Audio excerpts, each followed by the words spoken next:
Hello, everyone, and welcome back to the Whale Nerds Podcast. This is episode number 85. My name is Slater, and I'm here with Adam and Caitlin. What's up? Hello. And the goals outside of Caitlin's window. Yeah. Sorry. They're going off. We have a baby gull on our roof, and it's like getting ready to fledge, but its parents are still very protective. So anytime someone walks by our house, they start freaking out. Like when I came in the house this afternoon, they were like all squawking at me. I'd freak out. So that's part of my ambiance for the background sounds. You guys, I love how official we look with our Whale Nerds Podcast banners behind us. It looks Don't they look pretty good? Right. cool. Looks pretty cool. You get a podcast. No, you get a podcast. So what's the deal, you guys? We're going to hit it with some sightings. Yeah. Caitlin, why don't you go first? Yours are probably the longest. I saw a minke Ladies whale first. breach. Yeah, dude, what the heck was that? Did you get any photos? Some think really I saw- crappy ones. I saw a video, right? Yeah. From a passenger or there's a video. something. Yep. Yeah, I shared it on the Cape Ann Whale Watch story the day that it happened. So it was the one day this summer that I've like worked as naturalist, and the weather was awful. But we started headed north up to an area where we'd been watching whales that wasn't that far away. And before we got there, we saw this like little thing jump. And there's also been a lot of really big tuna. So we were like, what was that? Was that a fish? Was that a whale? What was Big that? Toonie boys. So, and we'd also seen basking sharks breach earlier this season, but we haven't seen a basking shark for a while. So What? anyways, so we keep going and we're like, I think it's a whale. And then I did it a third time. And I was like, it's definitely a minke whale. And so I was like trying to grab my camera, grab the microphone, tell the people, and it's raining and it's rough. And so I'm like trying to also not have the people run on the deck. And yeah, it breached like 8 times. Damn. The one really good one by the boat, I have some really bad out of focus photos, out of frame photos, but you can tell it's a minke whale. I feel like that makes sense for a minke whale. Like minke whales, when they breach, I feel like that's their thing, is like they just, because they do it so Infrequently. yeah, that like when they Yeah. do it, it's like they better just hit it, 8 times Yeah. in a row. Well, and we show had, people that they can do it. I don't know if I ever talked about it on the sightings earlier this season. We had a minke whale breach a couple times as well. I kind of think we might have startled it on accident. We were just cruising looking for whales and we didn't see it. And then all of a sudden it breached like 70 yards off the front of the boat, and it breached 3 times. And then it like, I don't know, like got the zoomies or something. It started porpoising in a circle for like 10 minutes. And we just sat there and we're like, what is happening? I believe that. I think that that's exactly what happened, because one time in Newport Beach, it's like my first ever breaching minke. And we were headed to a humpback, which is also like our first ever humpback in Newport at the time. And the minke popped up in front, like in between us and that humpback, and it just launched. I think we startled it, to be Yeah. honest. But then like it, like, I don't know, it like zipped around near the boat for like 10 minutes porpoising. And I was like, this is really weird. I don't understand what's happening. And then it calmed down and just chilled out. But anyway, so we saw a breaching minke whale. And then as we were leaving the breaching minke whale, a humpback whale breached.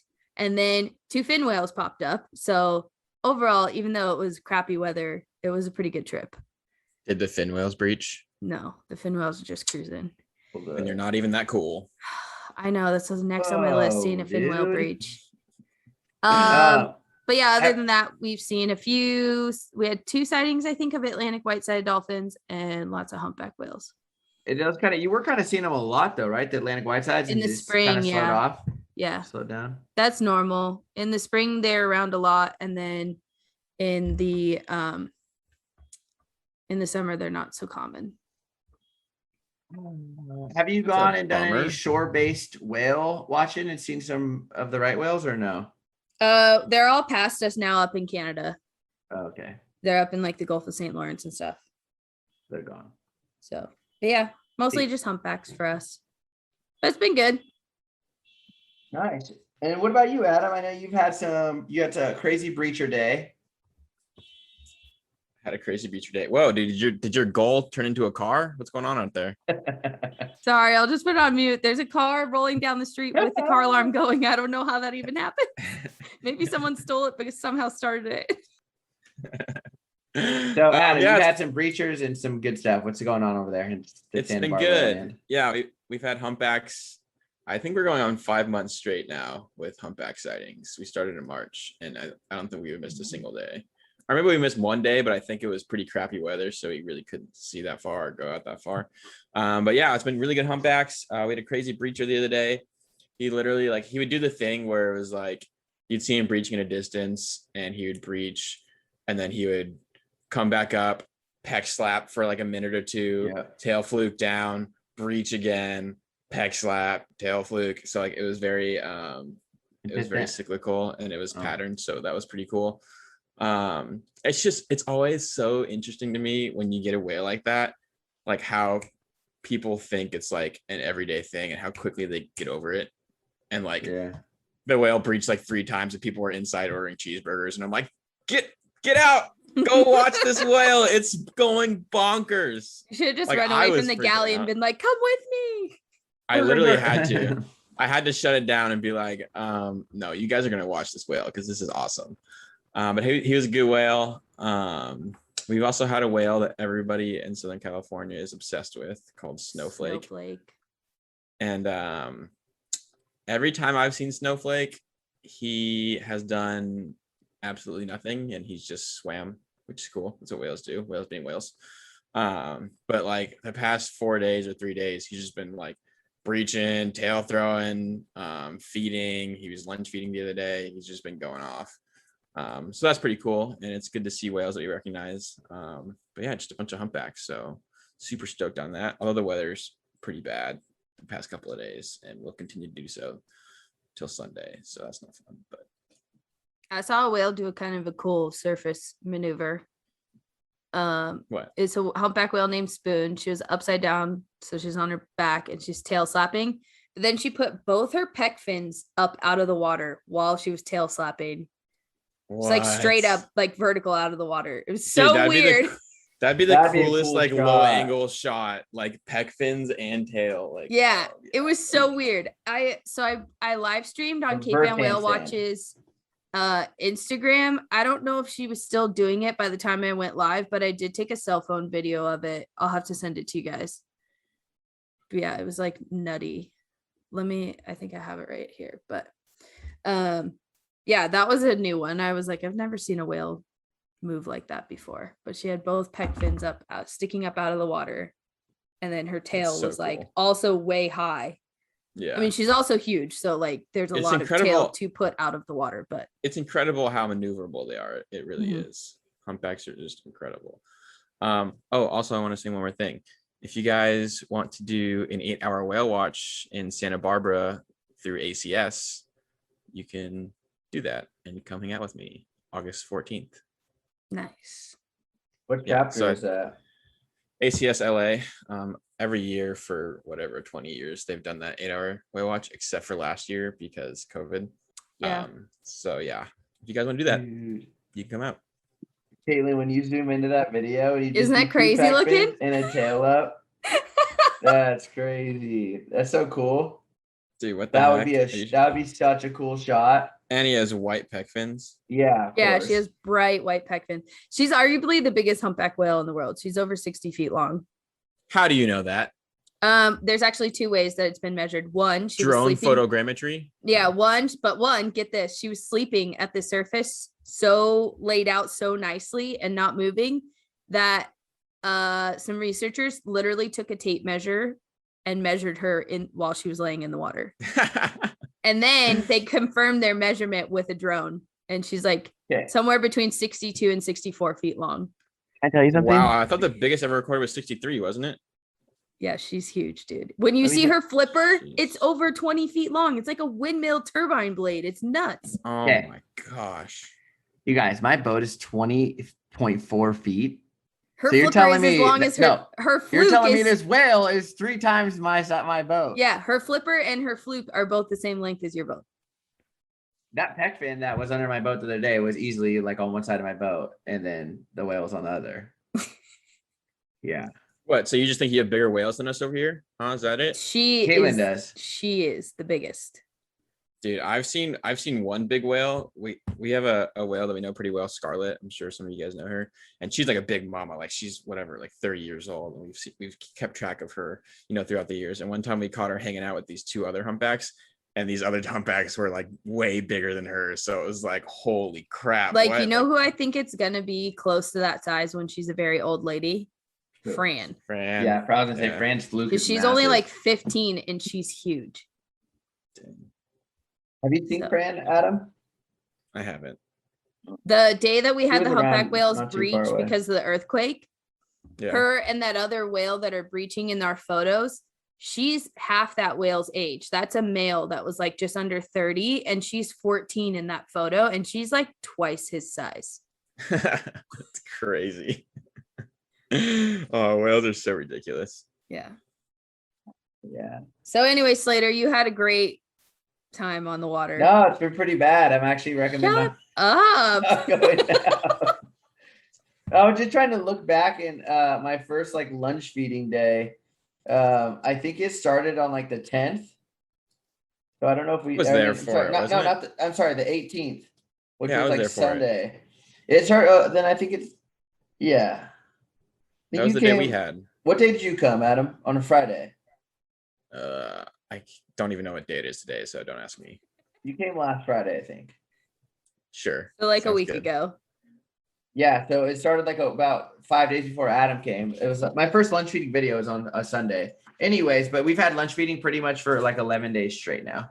They've been seeing it like consistently on every trip.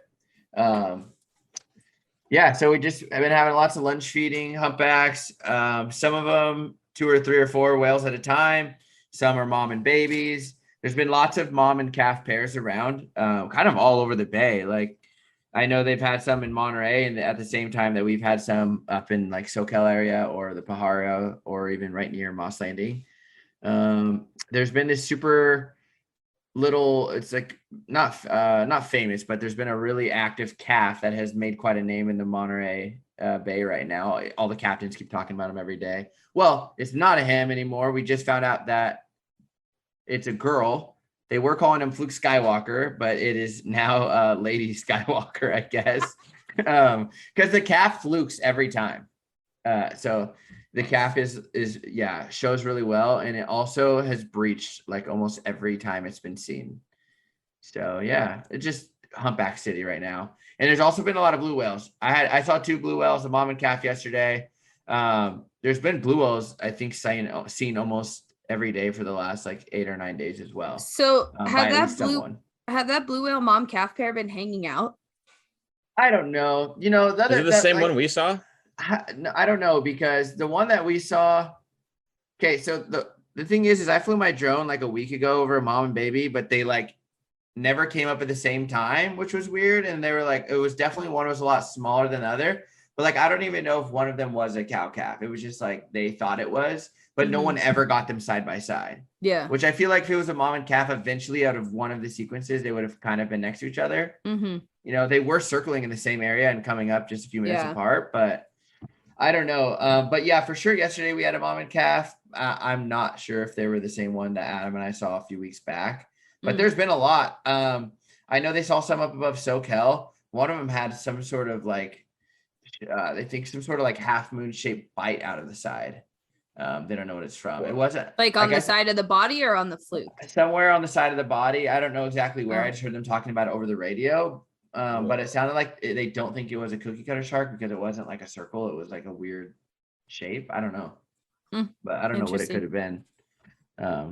Yeah. But yeah, really good sightings. Blue whales, humpbacks, Rizzos. White ties have been seen off and on. Mostly by, I think, the Monterey people that have gone west, you know, and offshore. Mm-hmm. Yeah. They've ran into like, you know, a couple dozen of them or something. Yeah. So if you want to go see whales, Slater has an exciting announcement. Yes, I am officially opening my boat to private trips, 1 or 2 person trips. Really good for photographers or whale enthusiasts. Yeah, and I'm so excited. His boat's getting all the bells and whistles. Yeah, I'm officially opening my what's it called? What is that called? calendar. My calendar, my books are officially open starting August 5th. So my boat's out of the water as of right now when we're recording this podcast, getting a radar put on, and then it should be back this weekend. And I'm missing the water so much because it's like phenomenal weather. And like the best weather day was the day that I took my boat out, of course. Yeah. But yeah, it's been really, really good. So Exciting Congrats, stuff.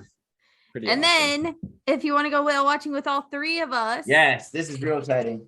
Yeah, we're going to do Whale Nerds Weekend is October 14th, 15th, and 16th in Moss Landing, California. And tickets go on sale today, the day that you're listening to this podcast, which is July 30th or anytime after that. So it's on thewhalenerds.com. You can book on our Fair Harbor. So the book button that floats at the top of the menu bar, or you can go to the trips page and see the calendar there. You just have to click into October for the availability. And it's listed on October 14th on the calendar, but it goes all 3 days. So we're super excited. Going to go whale watching with Blue Ocean Whale Watch, 3 trips, 6 hours each. We're going to do like a social event and dinner on Thursday night. We're going to do a science lecture with John Ryan and Will Ostrick from Mbari. They're going to talk about soundscapes in Monterey Bay. And then we'll do like a little send off on Saturday and then do a sunset whale watch. So be fun stuff. Come hang out with us. It's Come whale actually watching. like a whale watcher's dream trip for Monterey Bay. It is, especially in October Yeah. when like every October is just like phenomenal. I love October and whale watching The in lighting is Monterey. the best. Yeah, October whale watching. Honestly, It's like honestly, the October weather is whale kinda- watching anywhere is like fire flames fuego. Caitlin, it's because of the weather on the coast and inland are kind of evening out, right? Yeah, so there's usually not as much fog. You typically get sun in the late morning, get really nice sunrises. So the way we have the 3 trips laid out, we're going to do the first day will be a sunrise trip. The second day will be kind of more of like a normal early morning to mid-afternoon trip. And then the third trip will be a afternoon departure for sunset. So you'll get all 3 times a day to watch whales and to photograph. And if you decide, so it'll be up to you to decide where you want to stay for hotel. But if you stay around Moss Landing, or if you want to just hang out before or after the trips, it's also a great place to shoot photos for birds, for otters, for seals, for sea lions. You can go walk around the Elkhorn Slough. And so it's a really nice place to kind of explore off the boat as well, not just on the boat. Yep. So, I'm super stoked. We should add that to like the thing that like recommendations for off the water, like Jetty Road, you know what I mean? Things that they can go see. Yeah, we have we'll have some like tips and things listed on the item description and also on your email confirmation. But if you have any questions about booking the trip, definitely email us at whalenerds@gmail.com and we'll be happy to send you any information that you might need to help you decide to book the trip. But we're very excited to have our first event as Whale Nerds. First Super of many. excited. Yeah, this is our first of one many. of many. And how many? It's we're limiting it to 25. 25 people. Yep. Okay, yeah. Yeah. Ooh, it's gonna be so fun. Yeah. If you guys have ever wanted to hear me scream like a little girl on a boat, now's You your can hear it chance. live in person. It's so true. Dude, we will have. Oh, I can't wait. If we have lunch feeding at sunset, I'll cry in front of. Dude, remember last October? I guess it was probably 2 years ago now. We had that. You had your 8-hour whale watch Yeah. in October, That was an awesome and there's those 3 lunch feeders like right at sunset. It was like perfect lighting. Man, I'll cry now. I was- then. I was down in the bathroom of Kate's boat, sitting on the sink. Yeah, you can see the legendary bathroom that people take photos at because we're gonna be going on the High Spirit for all 3 of the 6-hour trips. So that'll be awesome. Super exciting. All right, so let's get into the sad talk we have. Well, wait. Let's do scheduled one for other today. not sad thing. Thank you to those of you that have signed up for our email list. We will be sending you an email update about the trip being open, all that jazz. But then also we have 2 new people that started supporting us on Patreon. So thank you very much for that. We really, really, really appreciate that. It's especially as we're starting to plan a trip. it's really helpful to have your monthly support on Patreon, because that gives us some more flexibility to put together events like this. So we really appreciate it. Yeah, thank you guys so much. Y'all are the best. They already know it. Okay, so now the rest of the episode is the sad stuff podcast. I'm sorry. I'm gonna leave. Adam and I are out. Caitlin, good luck. Wow, you're gonna ditch me and make me talk about the sad stuff? Yeah, you can cry alone. For those of you that want to take a guess, you have 5 seconds to guess what we're talking about. It's vaquitas. Man, I feel like we just went and saw that movie together, Caitlin. Sea of Shadows. We definitely saw that 2 years ago. I know. It just feels like 2 years ago when they were trying to save these things. Okay, so let's back up because we haven't really talked about vaquitas a whole lot on the podcast. So what the heck is a vaquita? Well, a vaquita is a species of porpoise that is endemic to the upper Gulf of California. So we're talking about between the mainland of Mexico and Baja on the Pacific side. Cortez. And the upper Gulf is like very, very, very tippy top of the northern end of that body of water. Vaquitas are little. They're actually smaller than the average human. They're 4 to 5 feet long, and they weigh between I've heard estimates as low as 60 pounds, but usually between 100 and 120 pounds fully grown. So that's smaller than all three of us. I mean, I know I'm short, but vaquitas are shorter. And they're very, I mean, I think they're incredibly cute looking. And if you ask local people that live around the upper Gulf of California, you'll actually hear some of them say they're fake because they don't look real. They're like a harbor porpoise with a very pointy dorsal fin, but then they have this black ring or like eyeliner around each eye, and then like this black coloration on their lips. It looks like black lipstick. They really are like a true sea panda. You thought killer whales look like a panda? No, vaquitas look like a panda. And vaquita marina basically means like little cow of the sea, and so that's how they got their name. And they were actually only first described in 1958. I didn't know that until I started researching for this episode. Huh. So they are the world's smallest cetacean. They are also the most endangered cetacean in the world. So why did they come up on our list? Well, there's some updated news about protections for vaquita, and also a new population estimate was published in April. So originally the population of vaquitas was assessed, I think, between Mexico and the United States. There was a partnership to do a 1997 population estimate, and they thought at the time that there was 567 vaquitas. October of 2019, which is the new report that came out this past spring, now puts that estimate at 10. God, it's so quick. 20 years. Yeah. So they basically, what they did with this report is in their October of 2019 field season, they tried to do as good of a ship-based effort as they could. Unfortunately, they were chasing animals that are very boat shy, but also having to dodge fishermen that were trying to actively fish while they were surveying. So they had 7 encounters with vaquita groups, and they have a 63% confidence that they documented 3 separate calves in those encounters. In 2019. And that between the 7 sightings, their population estimate, including those 3 calves, is 10 vaquitas. Wow. Yeah. So they obviously see pretty small, it must be small groups, and they must have seen the same groups a couple of times. Were they able to photo ID them, or like what? They said that they have a little explanation. Let's see here. 2 ship effort. It was hard to approach. Insufficient numbers of high quality photographs were obtained. So they did not get enough good photos for photo identification, especially for the calves. So they held a workshop last year, including all the observers who participated in the field survey. They rehashed all the encounters, and they did what's called an expert elicitation exercise. And that's how they came up with these numbers. So basically they just like hashed out every encounter to the best of everyone's memory and the data that they had, and came up with a confidence number for their sightings. Sounds like they need a Adam Ernster or Slade Moore Photography on their boat to get some freaking photo IDs of these things. Well, I mean, I think it's just really, I mean, they did a documentary really difficult. on it. Yeah, it was like not good. I mean, how many photos of a harbor porpoise do you have?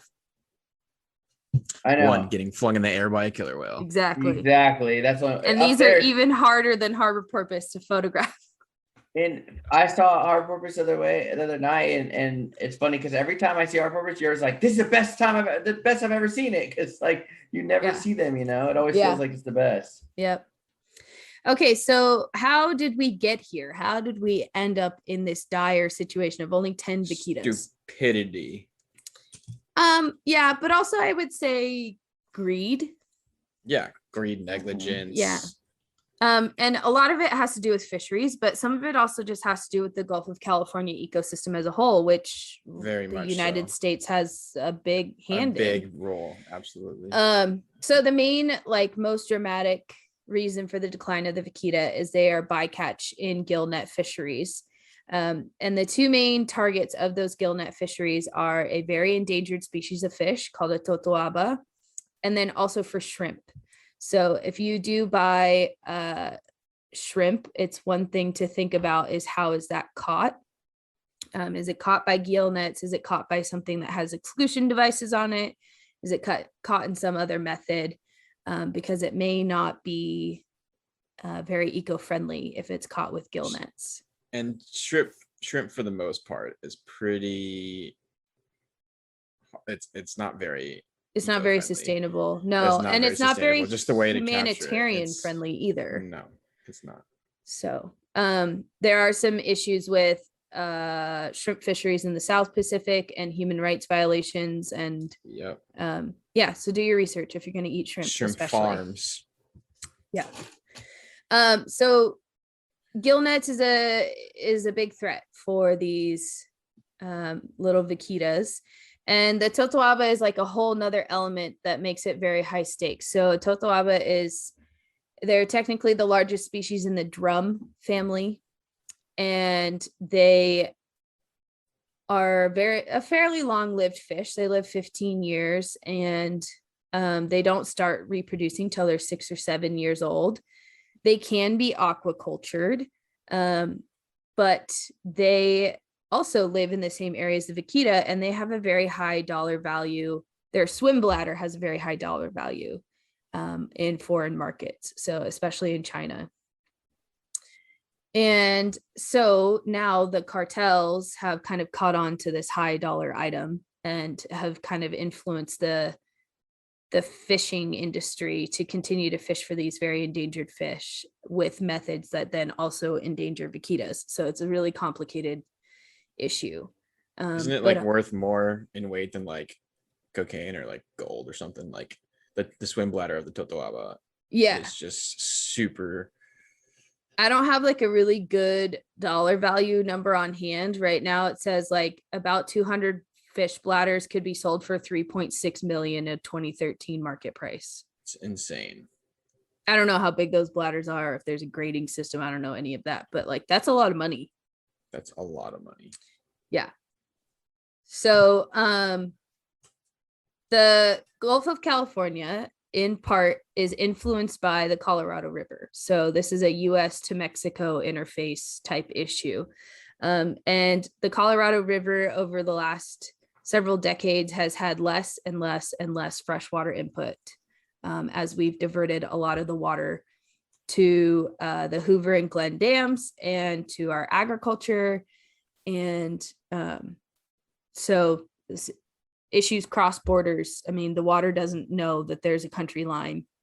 Yeah. And so the habitat in general has also had some decline because the normal flow of nutrients and fresh water into that area has been changed a lot. I've heard that like sometimes a year it's literally just like a trickle down into the Gulf of California. When you think about like, you know, historically that river has run, even before human influence. Just thinking about the nutrients and minerals and everything that was deposited from that river into the Gulf of California, I'm sure it's astronomical. And then, like you said, like it starts in Colorado, obviously, and then it goes through like Utah, Arizona, the border of Nevada and California, and those are huge states that all take from it. And then you go to the little bit of Mexico, like it's just kind of messed up that once, grand river, and it is still grand in some places, has been influenced so much by the US that it just leaves Mexico in the dust. Mm-hmm. Slater, what do you know about the Colorado River? Look, dude, I know many things about the Colorado River. I don't want to brag or anything, but before humans rerouted it, where did it used to go? It used to go to the Monterey Bay. Okay. And humans didn't actually reroute it. That's I moved there a couple years after this happened, but so I didn't actually get to know the guy who rerouted it. So Slater and I got into a very silly and lively discussion about how Monterey Bay was formed, and I told him that they think that in geologic history, the Colorado River actually used to flow out, and that's what formed Monterey Bay. What? And he was like, "Why'd they move it?" For real, Adam. Look, Adam doesn't even believe it. You see his mustache just wiggled. He didn't believe it. That doesn't make any sense. That's how it was, Adam. That's probably Pangea. I mean, does that make any sense? I don't think it was that long ago. Yes. It's true. Anyways, I've heard it. Kind of cool that river has influenced two very incredible ocean habitats. And it also makes sense, though. I'm sure there was a part of the Colorado River that diverted to Central Adam, California at some point. When you look at the Monterey Bay and you realize that it's bigger than the Grand Canyon in its deepest parts, how do you think it formed, huh? You think it was the Elkhorn Slough? What formed the Grand Canyon? Definitely not some lame Colorado River. Lame? It's a massive river. Runs through like half of the U.S. Yeah, it does. But what is that famous Jacques Cousteau quote about? Doesn't he say the Sea of Cortez is like the world's aquarium or something? Like it's such an incredible place. I forget. It really is. Sea of Cortez, or is it the Great Barrier Reef? No, the Sea of Cortez. So the other thing it is incredible. Actually, so I'll get to the point of I'll bring up my point after you talk about the next thing. The news part? Yeah. Okay. So why this is coming up, other than that new estimate that had come out that says pretty definitively they think there's 10 vaquitas or less, which we have talked about before because the scientists that are involved in that project have thrown that number out a few times. So what happened this month in July is Mexico has now lifted the fishing ban on the vaquita habitat. So what does that mean? So in the northern Gulf of California, there was this like red zone where there's not supposed to be any fishing effort whatsoever. And they put that into place quite a few years ago. The Mexican Navy and Sea Shepherd were working in partnership to enforce that boundary, I think starting in 2017. And they were also recovering gill nets out of the fishing zone because at night or during area times when they were confident the area was not being actively patrolled, fishermen would go out and still fish, trying to target Totoaba specifically because there's a lot of pressure from the cartels to go out and catch the fish. I mean, it's not just a money-making opportunity. It's like they threaten people's livelihoods to go catch these fish. And so there's a lot of high stakes pressure to still go out into this no fishing zone. So basically what has happened now is the new administration has removed the fishing zone thing and changed it to this sliding scale enforcement, number of boats allowed, fishing effort allowed type of deal. So basically they're saying they're going to limit the number of boats entering the zone to 60 and punish violations on a sliding scale. But basically the way that the laws have or the regulations have been written, locals have interpreted that as there's not going to be any enforcement because it's very vague. Of course. And one person who didn't want to be named just for their own safety said it basically appears that fisheries authorities want to drive the vaquita to extinction because then they don't have to hear about it anymore. Yeah, I mean, yeah. And if you've ever spent time in the areas around the northern Gulf of California, you will hear some locals say they're not real, or, you know, my family's been fishing shrimp for 5 generations and they've never seen one, or, you know, like, what's the point even? Like, why don't we just get it over with? Which, I mean, to some extent is kind of like a valid point, if depending on how you want to look at it. I don't agree, but I could see how you can make that argument and be like, there's only 10 anyways, who cares? They're basically functionally extinct. So the thing is, it's not even like, okay, so let's say we've given up on the vaquita now, but the bycatch is not just vaquita, like it's sharks and turtles. Exactly. And they even say that if they don't stop, it's literally just going to decimate like all of the Sea Cortez. Like it's going to destroy it all. Yep. Like even from like an ecosystem standpoint, to where it just won't function properly, and then it'll destroy itself. Exactly. I mean, in the long and short of it basically is that we know that any ecosystem, but especially ocean ecosystems, thrive in biodiversity. So you need the maximum number of species possible to make it function correctly. And even though we don't understand how all the parts work, like the parts were put there for a reason. So it's like you remove one because you don't think it's important, and down the line. Well, and then where does it stop? Where does the mentality stop? You know, it's just like a rape and pillage of the earth. And like, I read this, I think I saw this video on the Vaquita, or I read something that was like, people were going back to the Baiji of like, when the Baiji went extinct, everybody was like, you know, we can't let this happen again. We can't let another cetacean, you know, go extinct like this. And whatever, 10 years later, not even, I think the Baiji was officially extinct in 2009. You know, here we are again with the same issue, and everybody wanted to learn from the Baiji's extinction, but here we are again, just like throwing it to the dust, you know, throwing it to the wolves, like whatever. If this little porpoise dolphin goes extinct, who cares? And I just think it's like, it's a mentality that needs to change. And like, it's not just going to be the vaquita, it's going to be the totoaba, which is a critically endangered fish. It's just, I mean, in an area like that where you literally watch the movie where the people take over the police vessels and like. I mean, that's referenced in these news articles too, is that you know, it's been a hard battle, and it's been dangerous to enforce that no fishing zone. Absolutely. I mean, the Sea Shepherd and then the Navy have been overwhelmed by fishermen throwing lead weights at them, Molotov cocktails, like shooting just AKs mobbing them, bringing guns, trying to, you know, damage the vessels. And that, I mean, that's the people going after their own military, in addition to Sea Shepherd. So, it sucks. We always talk about like, it's not a culture or like a race thing, but when you track this back, it's like, it goes back to traditional Chinese medicine.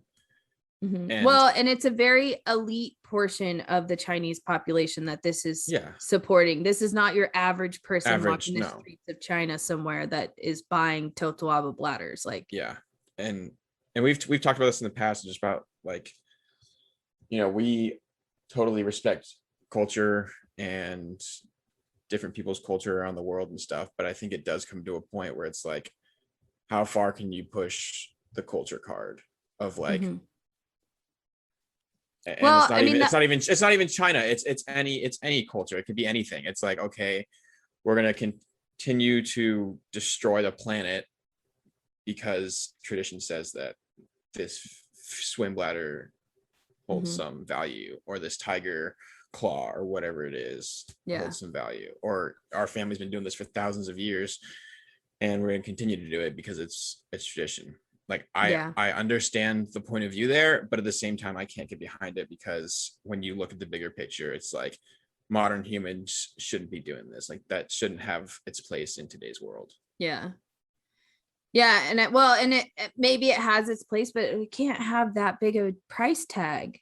I mean, that's when you see just the greed and the violence come out of things, is when you can make thousands and thousands of dollars off one fish. It's like, Well, and well, of it course sucks you're going to 'cause, catch like, as many as you can. Like, and it sucks. Like, you can't really blame the fishermen. Like, they have the whole cartel no, yeah, breathing down their necks, they're and they're just trying to make a protect living. themselves and their family They're and make a trying living. to make a Yeah. living and support their families, and I completely understand that. So I don't blame the fishermen at all. It's just the situation and the point that it's gotten to is just absolutely out of hand and ridiculous. Like, Yeah. Slater, and I'm when sure we, this is just one small area of the world that is facing these problems. There's pangolins and there's tigers and there's everything that is just forced by that market. I don't know. When we watched Sea of Shadows at the OCO Theater, Slater, did they talk about the fish farm in that one, or was that the other Vaquita movie I watched? I don't think they talk about it in that one. Okay, so I think it was probably from Tales of the Vermilion Sea or whatever it is. So there's two films that I had watched like pretty close to the same time. One is like Tales of the Vermilion Sea, and then the other one, Sea of Shadows. One of the films talks about the totoaba can actually be aquacultured, and I don't fully understand the details as to why it hasn't gained traction, but I do know there were a few local families that were putting together an aquaculture effort in attempts to flood the market so that the fish weren't as valuable. But I'm not sure where they're at with that now, because this is a couple years ago that I heard about this project, and I don't know. I don't know if that's the right move. I don't know how you solve this problem, really. I mean, especially if you're going to reopen it for fishing. It seems like Mexico is over it. I think for a couple of years there, it seemed like they were on the side, devoting the Navy to protect this zone.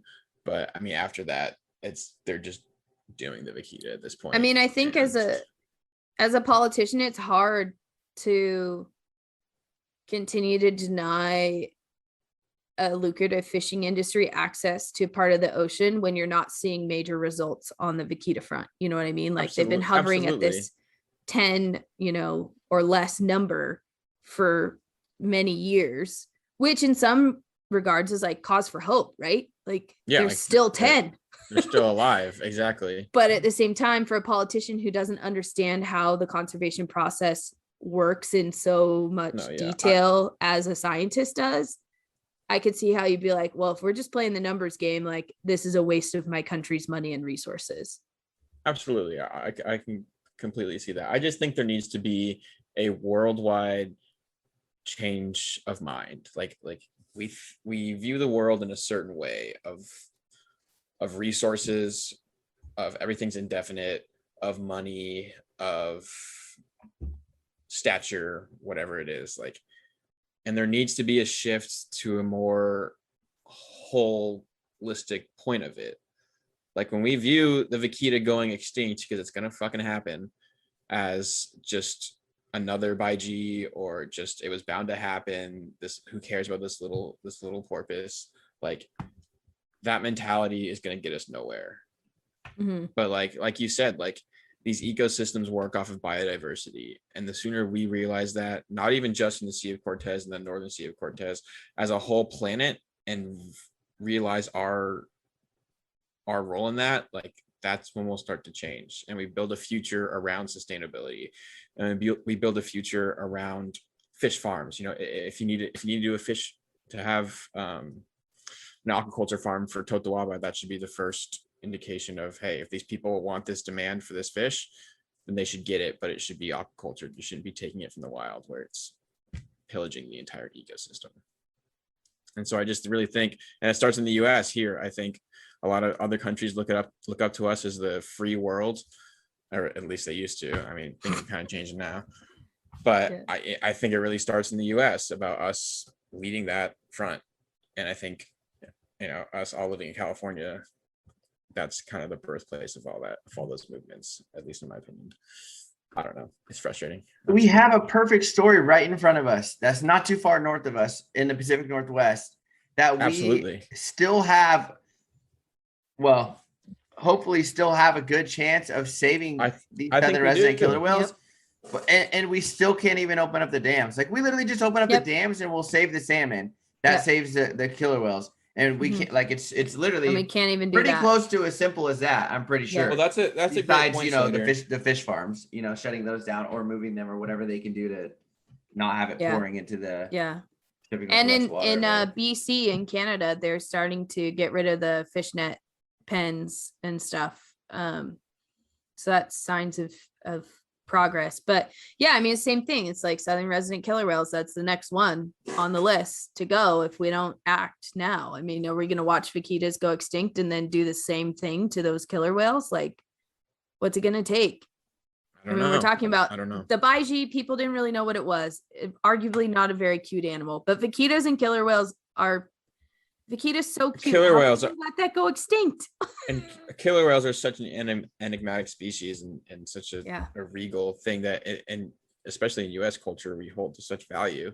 Like, it's kind of crazy. I can't see it happening, but at the same time, like, it keeps teetering. It goes down and comes back up, and then we do something, and then we don't do something, and then we go 3 steps backwards, 2 steps forwards. Like, it's just so frustrating.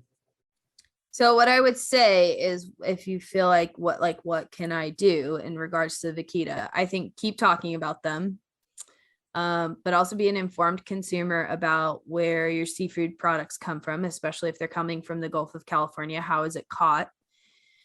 And then if you see an avenue to put pressure on your local politicians or your representatives about either pressuring the Mexican government to do something or to make better use of the Colorado River so that the upper Gulf of California is getting more outflow like it's supposed to. If you live in those areas, that has control over that, you know, and you feel like you want to get politically involved, do that.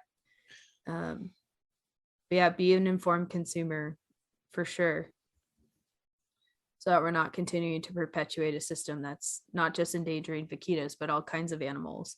I mean, some of the Sea Shepherd net recoveries, they had a fin whale rack of baleen in one of those gill nets. So obviously an entire fin whale was in there at one point. Lots of sharks, lots of fish, lots of turtles. Dolphins. Yep. So sorry about the sad stuff. Also, World Vaquita Day is usually July 18th. So that just happened not that long ago. And yeah, vaquitas. Sorry. I'm sad. I'm sorry. I told you it was a sad stuff podcast. I mean, we realistically have to be real about this, right? Like they're gonna go extinct, and that's the future we have to deal with. I mean, I guess, do you want to be someone that just stood by and watched, or do you want to be someone that fought till the end? I mean, absolutely, but I mean, I think that zone was the only thing really protecting them, and now that the restrictions on that have lifted, I don't know what Sea Shepherd is going to do about that. I don't know what the Mexican government is going to do about that. I don't know if they're going to continue to put the Navy even in that area to protect it. I mean, I think they're going to have like quote unquote fisheries enforcement, but I don't know what branch of their regulatory agencies that would be, if that's going to be their environmental police or what. I don't think it's going to be the Navy anymore. So I'm not 100% sure on that, but that would be my assumption. Maybe I'm just being pessimistic, but like that's a tough battle. Yeah. And I will say, in California, there's a pretty good example of a very similar species with gill nets, and they had a tremendous recovery, and that's harbor porpoise. So up until the 1980s, nearshore drift gill net fisheries were pretty popular in California, and harbor porpoise were one of the main marine mammals that died in the nets. And there was a lot of work done in Central California to raise awareness about it. And eventually the laws changed and you couldn't fish with gill nets near shore anymore. And the harbor porpoise populations have rebounded really well. I mean, that's part of the success and recovery story of harbor porpoise in San Francisco Bay, between the gill nets and that anti-submarine net that used to be under the Golden Gate Bridge. Yeah, I was just going to say, remember that? We've talked about that before. Yeah.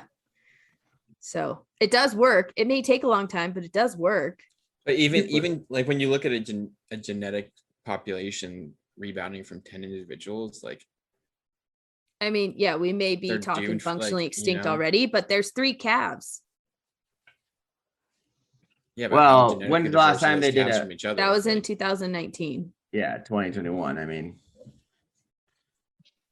who knows? No one was probably down there during and COVID. that's the thing. It's just such a hard, it's just a hard species to cite and to get any data on, and it's just so disappointing.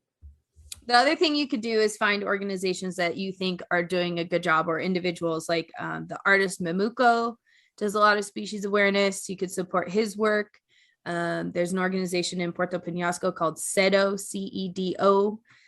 They do a lot of great work in the main vaquita towns in the upper Gulf of California to do species awareness and education.